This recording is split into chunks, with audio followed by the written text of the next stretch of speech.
ಬನ್ನಿ ಇವತ್ತು ಒಂದು ಲಂಚ್ ಬಾಕ್ಸ್ ರೆಸಿಪಿನ ಶೇರ್ ಮಾಡ್ತೀನಿ. ಈಗ ಎಲ್ಲಿ ನೋಡಿದ್ರೂ ತೋತಾಪುರಿ ಸಿಗ್ತಾ ಇದೆ ಅಲ್ವಾ, ಅದಕ್ಕೆ ತೋತಾಪುರಿಯಿಂದ ಇವತ್ತು ಒಂದು ಡಿಫ್ರೆಂಟ್ ಆಗಿರುವಂಥ ಒಂದು ತೋತಾಪುರಿ ರೈಸ್, ಮ್ಯಾಂಗೋ ರೈಸ್ ಅಥವಾ ಮಾವಿನಕಾಯಿ ಗೊಜ್ಜಿನನ್ನ ಏನಂದ್ರೂ ಕರಿಬೋದು.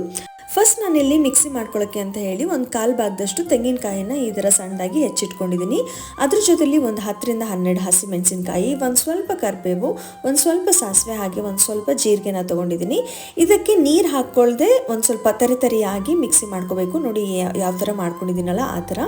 ಈಗ ನಾನು ಗ್ಯಾಸ್ ಆನ್ ಮಾಡಿಕೊಂಡು ಬಾಣಲಿ ಇಟ್ಕೊಂಡು ಎಣ್ಣೆನ ಹಾಕೋತಾ ಇದ್ದೀನಿ. ಆ್ಯಸ್ ಯೂಶುವಲ್ ನನ್ನ ಸ್ಟೈಲಲ್ಲಿ ನಾನು ಫಸ್ಟು ಕಡಲೆ ಬೀಜನ ಹಾಕ್ಕೊಂಡಿದ್ದೀನಿ. ಕಡಲೆ ಬೀಜನ ಒಂದು ಸ್ವಲ್ಪ ಚೆನ್ನಾಗಿ ಹುರಿದಾದ್ಮೇಲೆ ಅದಕ್ಕೆ ಒಂದು ಸ್ವಲ್ಪ ಉದ್ದಿನಬೇಳೆ ಅಥವಾ ಉದ್ದಿನ ಕಾಳು, ಒಂದು ಸ್ವಲ್ಪ ಕಡಲೆಬೇಳೆನ ಹಾಕ್ಕೊಂಡು ಅದನ್ನು ಮತ್ತೆ ಚೆನ್ನಾಗಿ ಹುರ್ಕೋತಾ ಇದ್ದೀನಿ. ಈಗ ನಾನು ಒಂದು ಸ್ವಲ್ಪ ಸಾಸಿವೆ ಜೀರಿಗೆನ ಮಿಕ್ಸ್ ಮಾಡಿಕೊಂಡು ಇನ್ನೂ ಒಂದು ಸಲ ಕೈ ಆಡಿಸ್ಕೋತೀನಿ.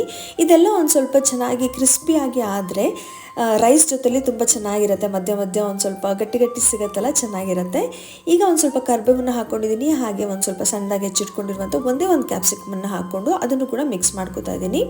ಕ್ಯಾಪ್ಸಿಕಮ್ ಒಂದು ಸ್ವಲ್ಪ ಬೇಗ ಬೇಯಲಿ ಅಂತ ಹೇಳ್ಬಿಟ್ಟು ಒಂದು ಸ್ವಲ್ಪ ಉಪ್ಪು ಹಾಕ್ಕೊಂಡು ಅದನ್ನು ಕೂಡ ಮಿಕ್ಸ್ ಮಾಡ್ಕೊಂಡಿದ್ದೀನಿ. ಈಗ ಇದು ಚೆನ್ನಾಗಿ ಬೆಂದ ಆದಮೇಲೆ ನಾವೇನು ಕೊಬ್ಬರಿ ತುರಿದಿಟ್ಕೊಂಡಿದ್ವಲ್ಲ ಮಸಾಲೆ, ಅದನ್ನು ಹಾಕ್ಬಿಟ್ಟು ಚೆನ್ನಾಗಿ ಮಿಕ್ಸ್ ಮಾಡ್ಕೋಬೇಕು. ಇದನ್ನು ಒಂದು ಸ್ವಲ್ಪ ಹೊತ್ತು ಮಿಕ್ಸ್ ಮಾಡಿದ್ರೆ ಎಣ್ಣೆ ಅಂಶ ಎಲ್ಲ ಅದಕ್ಕೆ ಸೇರಿಕೊಳ್ಳುತ್ತೆ. ಆ ಟೈಮಲ್ಲಿ ನಾವೇನು ಮಾವಿನಕಾಯಿ ಅಥವಾ ತೋತಾಪುರಿನ ತುರಿದಿಟ್ಕೊಂಡಿದ್ದೀವಿ ಅದನ್ನು ಹಾಕ್ಬಿಟ್ಟು ಚೆನ್ನಾಗಿ ಮಿಕ್ಸ್ ಮಾಡ್ಕೋಬೇಕು. ಈ ಟೈಮಲ್ಲಿ ನಾವು ಮತ್ತೆ ಚೆಕ್ ಮಾಡಿಬಿಟ್ಟು ಉಪ್ಪು ಎಷ್ಟು ಬೇಕಾಗುತ್ತೋ ಅಷ್ಟು ಉಪ್ಪು ಹಾಗೆ ಅರಿಶಿನ ಪುಡಿನ ಹಾಕ್ಕೊಂಡು ಇನ್ನೊಂದು ಸಲ ಚೆನ್ನಾಗಿ ಮಿಕ್ಸ್ ಮಾಡಿಕೊಂಡ್ರೆ ಈ ಗೊಜ್ಜು ರೆಡಿ ಆಗೋಗುತ್ತೆ. ಇದಕ್ಕೆ ಇವಾಗ ಬಿಸಿ ಅನ್ನನ ಕಲಿಸ್ಕೊಂಡು ಚೆನ್ನಾಗಿ ಮಿಕ್ಸ್ ಮಾಡಿಕೊಂಡ್ರೆ ಮ್ಯಾಂಗೋ ರೈಸ್, ತೋತಾಪುರಿ ರೈಸ್ ಚೆನ್ನಾಗಿ ರೆಡಿ ಆಗಿದೆ. ಈಗ ನಾನು ಬಾಕ್ಸಿಗೆ ಹಾಕ್ತಾ ಇದ್ದೀನಿ. ಸೊ ಸಿಂಪಲ್ ಆಗಿರುತ್ತೆ, ಮಕ್ಕಳಿಗೂ ಅಷ್ಟೇ ತುಂಬಾ ಚೆನ್ನಾಗಿರುತ್ತೆ ಆ್ಯಂಡ್ ಈಸಿಯಾಗಿ ಬೆಳಗ್ಗೆ ಪಟ್ ಅಂತ ಮಾಡಿಕೊಡ್ಬೋದು.